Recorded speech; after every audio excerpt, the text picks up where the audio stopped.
when people ask me the difference between a banker and broker, having done both, I think the number one reason, and I don't think there's a right or wrong way to do business. I don't. I think there's a place in the market for both. I think it just depends on what does the individual loan originator need for their business to be successful. So I choose the retail banking model because I like to have control. I like to know who my underwriters are. I like to know what the expectations are. I like to be able to hold people accountable when those expectations are not hit. When things are going good, files close everywhere with no problems. But when things are going poorly, or when markets change, I need the control. I need to be able to have the touch points with the people that I rely on for my reputation.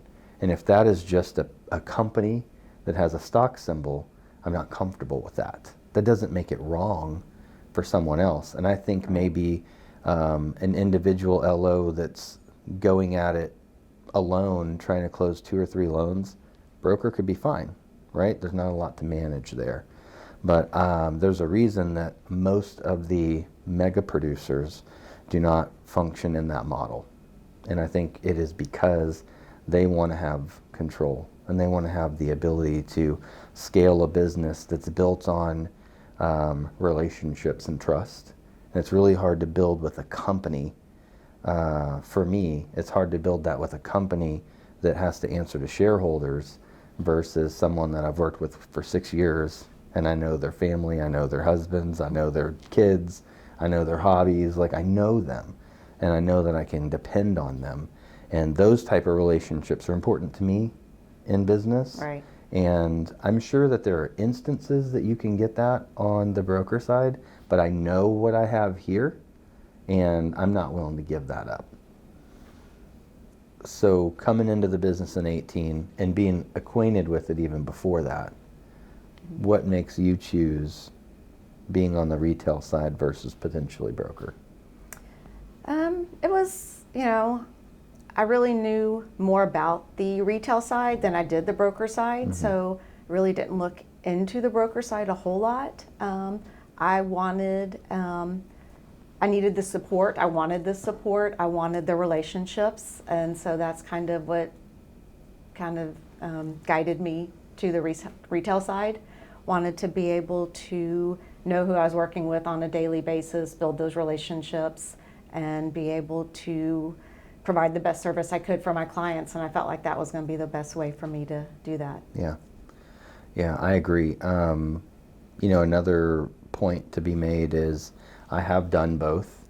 And I think that if I was going to just go at it to do enough to make a living, I might find some freedom in the broker world, but the kind of person I am where I want to build, I want to scale, I want to, enrich the lives of others, I want to build support, I want to be support, that lends itself, it's easier to operate that way in the retail banking world.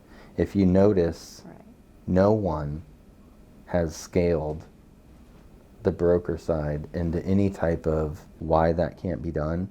And I think part of it is the things that you do get from the company that has the back office are so costly that when you try to build them yourself, you lose some of the magic that's in the middle. So it just, I've been in this market doing this job for going on 21 years. No one's ever done it. And it's not for lack of trying. People have tried to do it. But it's a smaller, more nimble model. It's not the model where you're going to have a group of, incredibly high aspiration people get together and try to do something. It just doesn't lend itself to that. If it did, it would have already happened. Yeah. Someone would have already figured it out. But it's going to continue. It's always going to have a place. But it's going to be this real small, nimble model that works for a small group of people. I like having a big group of people. I like the leverage that it gives us. I like the ease of marketing. When you have a ton of incredible professionals that do a great job, it opens doors for everyone. And, I'm not willing to give that up to try to figure something out that no one else has. I never really thought of it as even, and of course when I was getting into the business, probably wasn't looking at the, scaling large term, but that makes perfect sense, not being able to, the broker side not being able to necessarily support those mega producers on your own, like you are in the broker world necessarily. Yeah, I'm not going to say it can't. I'm going to say that there are mega producers on the broker side, but they operate in single LO intrinsic models. So millions of people have not bought a house except for in the current, right? They didn't live through 2008. Lots of people are saying, runaway appreciation, high interest rates, are we going to expect a foreclosure wave? They're signaling back to 2008 because that's the last recession anyone can remember. And that was centered around housing. So what would you say to someone that, didn't buy a home then, or even did, but wasn't as involved in the market as, say, you or I was? What would you tell them is different about, right now versus 2008, and then why, they shouldn't wait for the ball to drop? So now we're in a much healthier market now. In addition to stricter lending practices all the way around, homeowners have more equity in their home than they did in the past. Yes, homes have appreciated at a quicker value and in a way that was a little bit of 2008, 2009. But with appraisals, if a home doesn't appraise, those homeowners are coming to the table with that additional money. Mm-hmm. They're aware of what basically they're getting into, where I think a lot of 2008, 2009, that wasn't as apparent to a lot of people. So they've got that equity in their home. They're able to, in the event that they needed to sell, people are not upside down in their homes like they were 2008, 2009. Mm-hmm. Like I said, stricter lending practices. We know more now. We dig deeper now. We verify all funds. We know where their income is coming from. So many things are different than what was allowed back in 2008, sure. 2009. We have a third-party appraisal management companies that we go through to order appraisals rather than going directly to the appraisers ourselves and ordering appraisers. Yeah. A couple of points to that. A lot of people don't understand that, real estate agents have great lobbyists. Mortgage representatives have okay lobbyists. Appraisers have no lobbyists. They have no one. They have all of these restrictions and regulations, and they have no one to protect them. So they are the most scared people in the transaction now versus 2008, that you're just not going to see hyperinflated values because their livelihood is now on the line. In 2008, if you got caught inflating a value as an appraiser at Chase, you just can't do Chase appraisals. So you just do Countrywide or Bank of America or whatever. Mm-hmm. Now, if you violate UPAP, you could get fined. You could get your license removed. There's no one to protect them. So they do not go out on a limb for value. If anything, they are very conservative with value.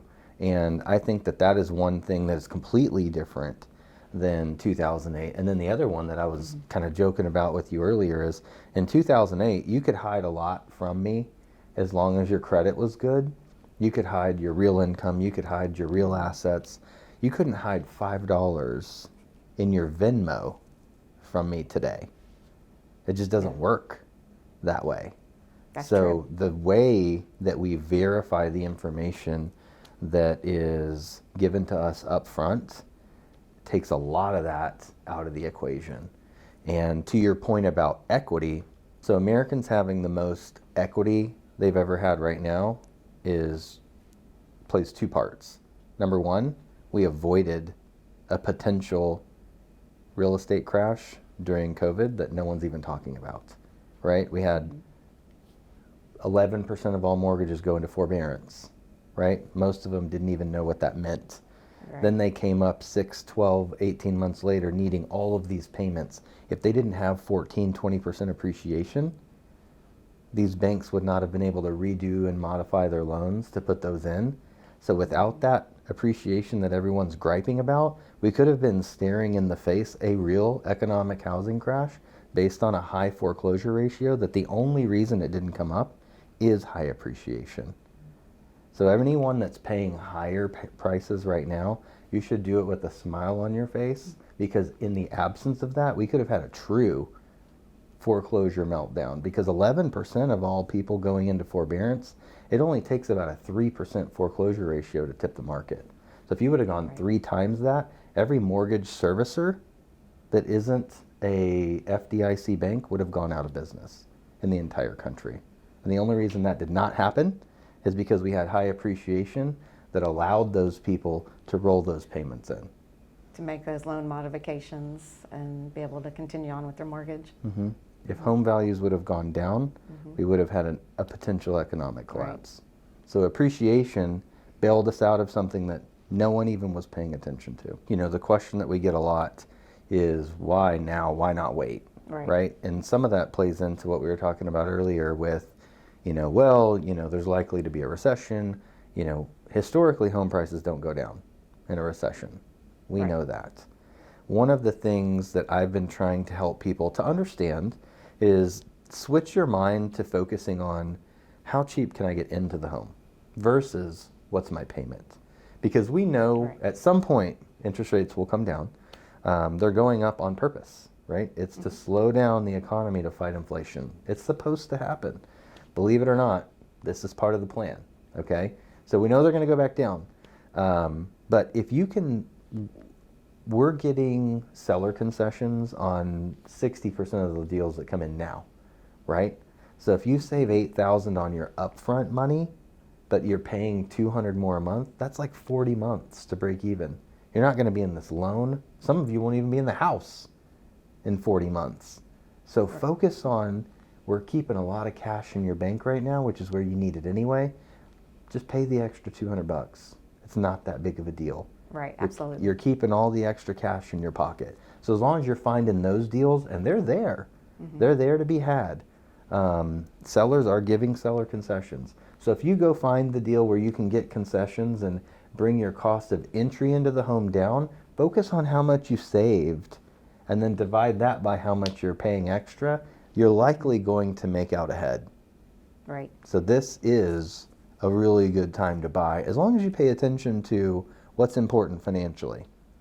Agree. It's in the last 2 years, seller concessions was None, not an option at all. So not only did you possibly have first-time home buyers that needed the concessions if they were available, they weren't available. So to be able to flip that now, and where maybe the borrower doesn't necessarily need the funds, maybe they do have it, hang on to those funds, use that to make up for the little bit higher payment.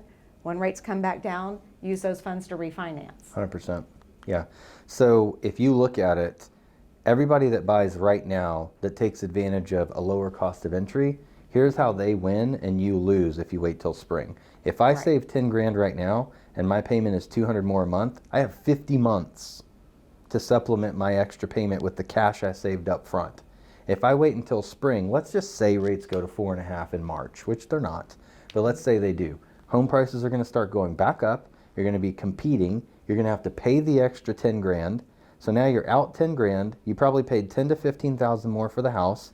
What did you save? $200, but it cost you 20. You did not win. No, not you at all. lost, but you feel good because you got a 4.5% rate. Yeah. The thing I love about math is it does not lie. So if you just pay attention, this is a great opportunity to buy. An incredible opportunity, and you have less competition. You have more to choose from, you have less people buying, so if you're qualified to buy a house right now, this might be your best window for the next 5 years. I agree.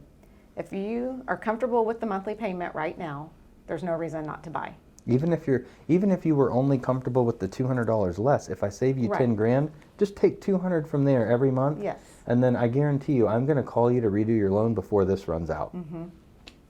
100%. That's what's going to happen. So you just got to be with somebody that understands that so they can walk you through it. Right. Right? And I think if we could educate people and get their attention around this, then I think more people would go ahead and buy now instead of saying, I'm going to sit this one out. Because I think it's a mistake. I think you lose. I think if you wait, you lose. Because you're going to have more competition, prices are going to go up, You're not going to get any money from sellers. You're going to end up paying 20 grand more for 200 bucks less a month, which is going to take you 100 months to break even. You're not going to probably live in that house in 8.3 years. Most likely not. Statistically, you lost. Mm-hmm.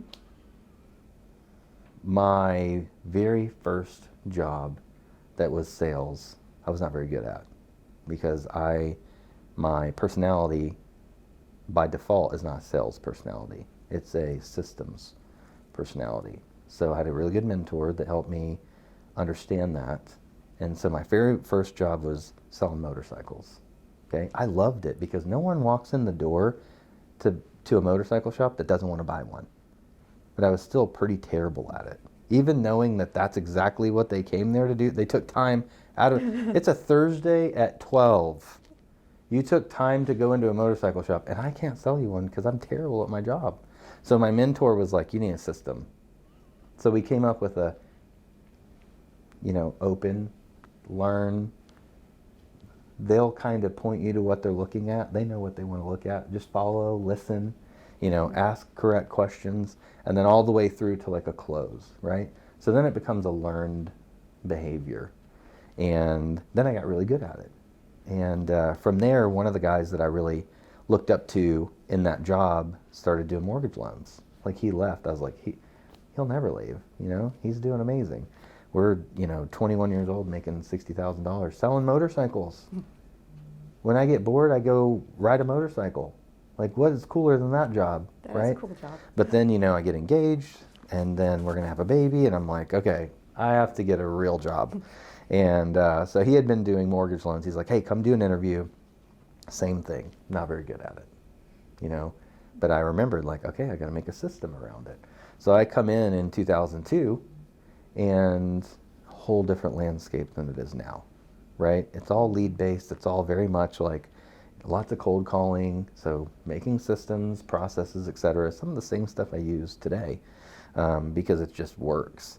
And, fast forward to 2006, I've got like a first management opportunity, and then 2008 comes, ball drops, it's rough, right? Mm-hmm. Like total recession, total economic collapse, not a lot of transactions happening. You're basically like, what do I got to do to make it for the next however long this is going to be? So, you just do whatever you had to. I worked in title a little bit also, ran a title company for about a year. And in 2010, I decided to get back into the loan side and did that with a couple of partners. That worked out really well for about 5 out of 6 years. And then that last year, there was 3 of us, and I was always kind of getting voted no. I really wanted to build. I wanted to scale. I wanted to open more offices. I wanted to kind of like start enriching the next group of leaders so that we could do more. And they wanted to just make as much money on that one location, which is fine. That just wasn't my vision. All right. So for about a year, I tried to convince them to do something different. And then I decided, well, I just got to go do it. I got to know. I got to know for myself if I can do this, right? Mm-hmm. Have all these systems, all these processes, all these aspirations, and no one saying yes but me, right? So luckily my wife believes in me way more than me. So she's like, let's just do it. You look miserable. Let's just roll. So 2016, me and her, 2 employees. That's it. I hadn't originated a loan since 2010. I was only running ops, and I knew 0 realtors, maybe 3 realtors. But I had my systems, mm-hmm. and I had my operations figured out, and I tried to build a really good place that people would want to come do business at, right? So little by little, we started attracting, 1 LO here, 2 LOs there. And I think first year we did maybe 32 million as a group. And then we did same systems, same everything. Everybody, luckily, didn't make a lot of hiring mistakes. That's a huge part mm-hmm. of growth, is just bringing in people that all kind of feel and want to do business in the same way. Yeah, get along, which is difficult the bigger you get. So we did 32 million, then we did 75 million, 102, 210, 330, and then last year we did 490. And who knows what this year will bring, because the market's a little different. But we are not off as much as the rest of the industry. And I think a lot of that is a testament to people trying to be consistent. And, I'll ask you in a second about, being someone that's been in the business a while, how, what do you have to do to stay consistent? Because that's the key right now in this market to getting business. And, now that we get to this point, for me, my focus right now is how much information can I give away for free? How many people can I get to the next place they want to be, right? Do they even want to go to a next place? Not everybody does. I talk to some people that I am sure that just want everything. And they're like, I'm pretty good. There's nothing wrong with that, because if I've figured out anything in life, it's that we have time. Like, you're never too late. Doesn't matter what age you are, you have time. As long as you're doing something that you like, you have time. Most people don't make it until they're past 40, 45. That's when they really start to see lift in the body of work that they've created. So people have time, we don't have to be in such a hurry. I would rather build right than fast, if that makes sense. Because I think when you build fast, you make mistakes. You get blind spots. You get people into your organization that maybe aren't a great culture fit. Right. So hiring for production versus hiring for people, I think, is something that takes a lot of discipline, and a lot of people don't want to make that distinguishment between, is this for money or is this for the overall good of the organization? Right. And those can be hard decisions, and we've let people go that are really good producers because they no longer were upholding the values of the group. And that's really hard. Yeah. But they for their own good, they need to go experience something else too. Right. So there's a few things in there. You take what you want. But so for you, if you want to start, just I can ask the question, like, take me through, obviously we're here 2022, loan originating in what can be perceived as a tough market, right? Take us through how you get here. How does Michele Green get to right now? Like from 2018? Yeah, well, I would say just from when you started in real estate at all. Okay. Right? Because no one graduates high school and says, I want to be in real estate. It sinks its like little claws into you and then doesn't let go ever. And then you either fall in love with the business or you don't. That's true. Right? And for those of us that fall in love with the business, it's a great career. So how did it get its claws in you? So I actually got my real estate license when I was in college. Okay. And I was actually working with my mom. Okay. She was a realtor. So I was going through school, helping her, learning the business. So probably did it for about a year and a half. And then I got a job as a paralegal, what I thought was going to be my real job. Okay. I finished school, that's what I was going to school for. So finished school, worked in a law firm for about a year and a half. Okay. And then I woke up one day and said, this is not it. And I literally went in that day, turned in my notice, and at the time I had just gotten married.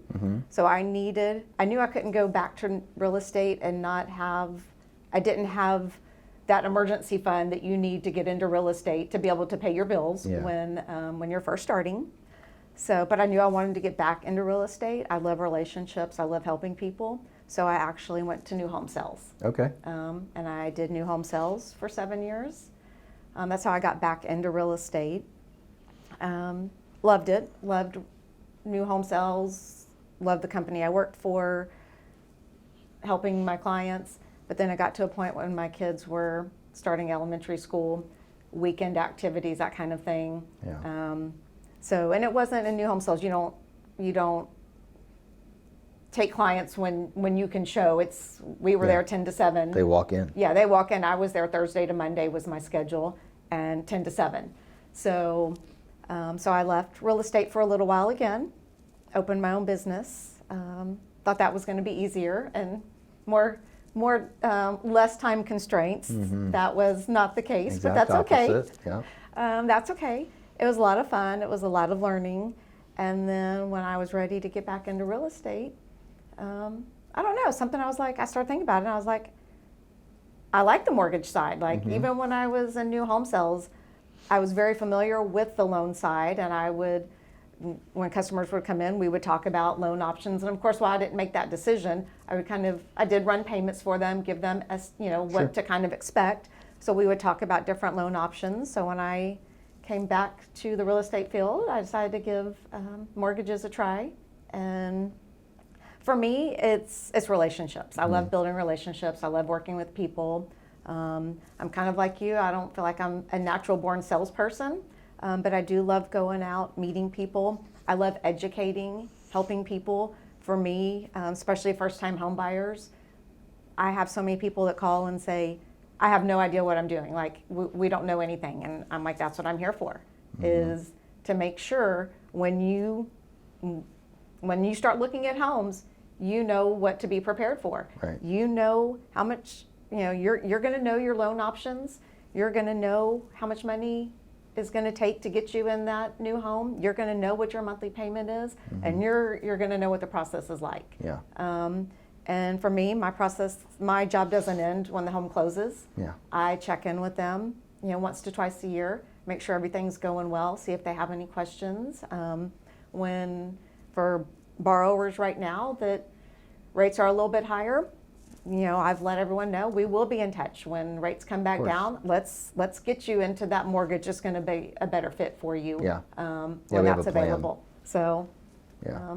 So that's kind of what brought me back. And systems, like you said, play a huge part of it. I feel like, to me, systems don't fail. So just making sure that our systems are working to keep not only my borrowers informed, keeping my referral partners informed, letting them know where we're at through the process, keeping them updated as to how things are going, where we're at in the process, to just make sure it all moves smoothly, and we all, hit our goal of getting the client into their home at the end. Yeah, and hopefully make lasting relationships along the way. Yeah, absolutely. Because that's the bonus that we get from working in this business. Obviously, we get compensated well, but the bonus that we get is getting to not just meet, but know people, make human connections with people in a very important time in their life. And one thing that I, want to say to you is, in my mind, I see you as a 10 out of 10 when it comes to loan originator and part of this group. And hearing your story, paralegal, business owner, real estate, front sales for new homes, and then LO. When you take the little things out of each one of those things that are important and you put it together, it makes no surprise to me that you are the way you are. And I think that that's incredible. We all get where we are by our experiences, and hearing your story is just validation of me already knowing what I knew, that one, you've brought everything you've ever learned to the table, and now you're giving that to people with an extremely high level of service. And I think that's incredible. Well, thank you. You're welcome. I love it.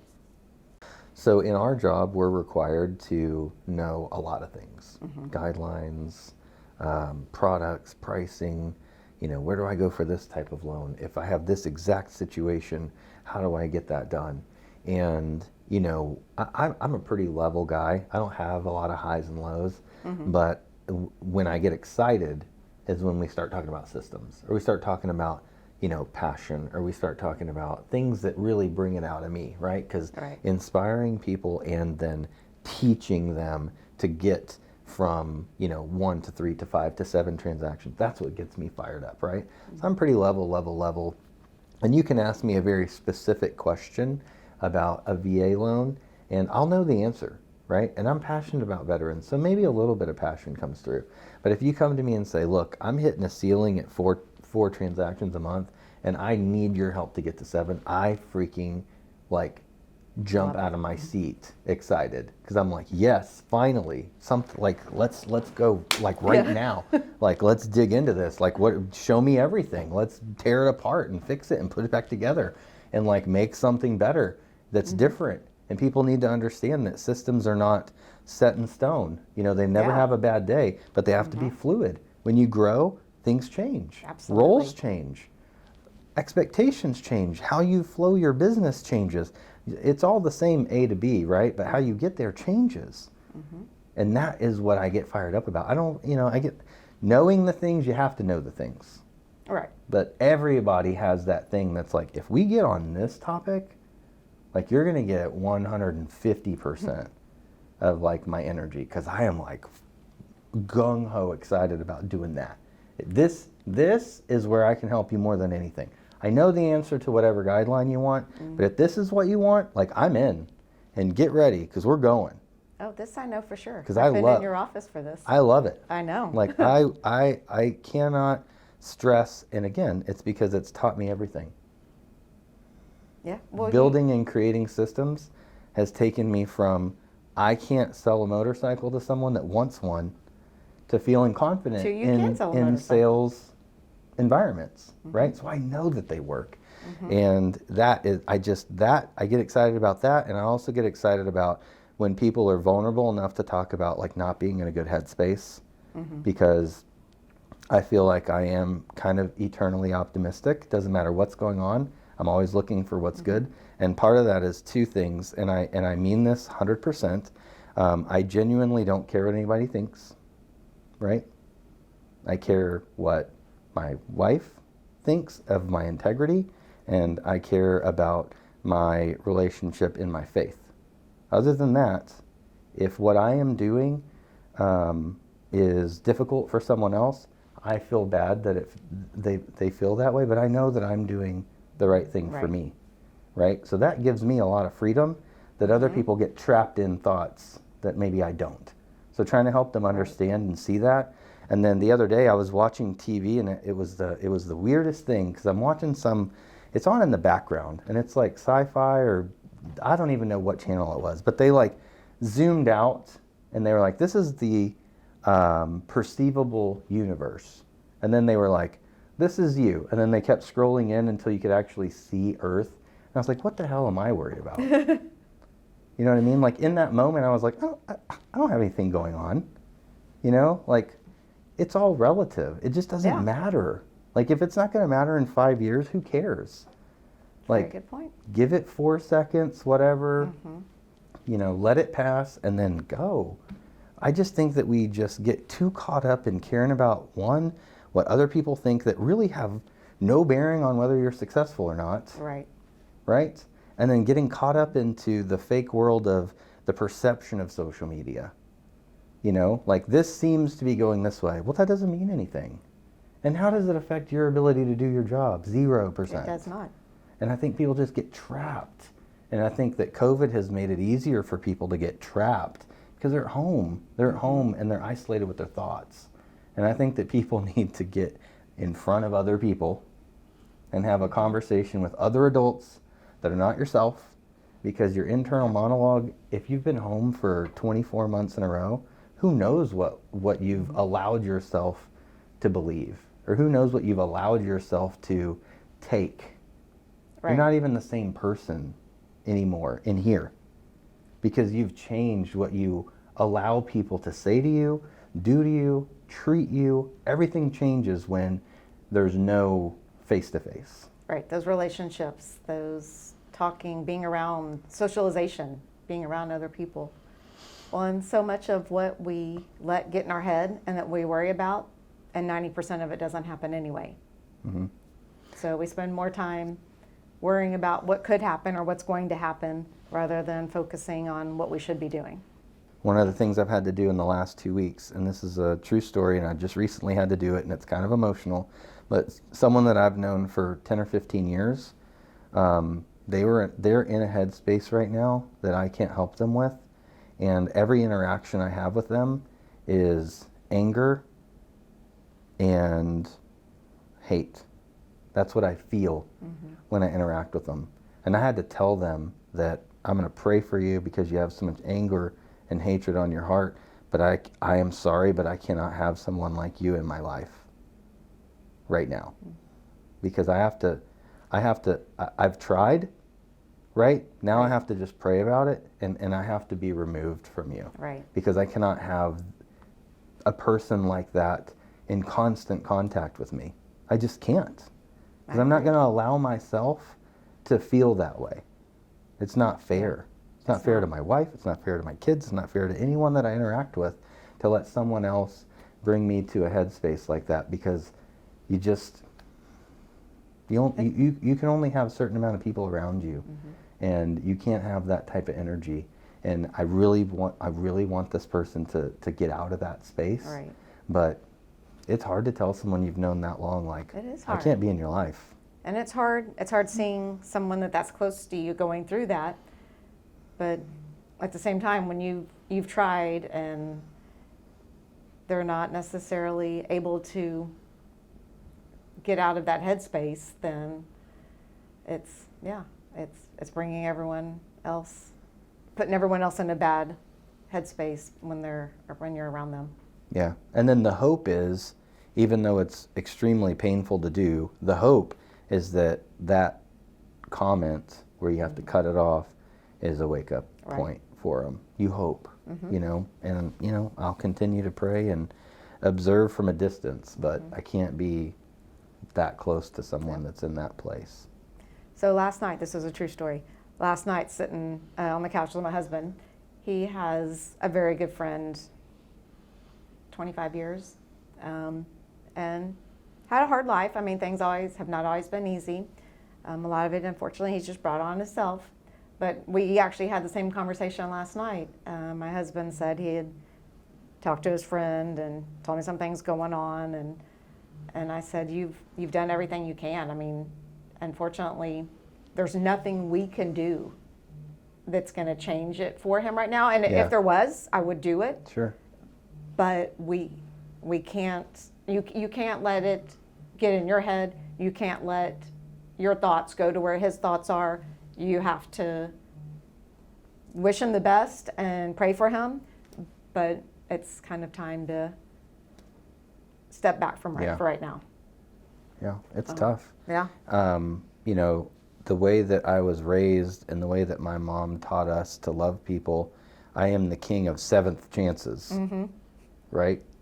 I will definitely let you take more than you put into a relationship with me. But at a certain point, you have to just let that go.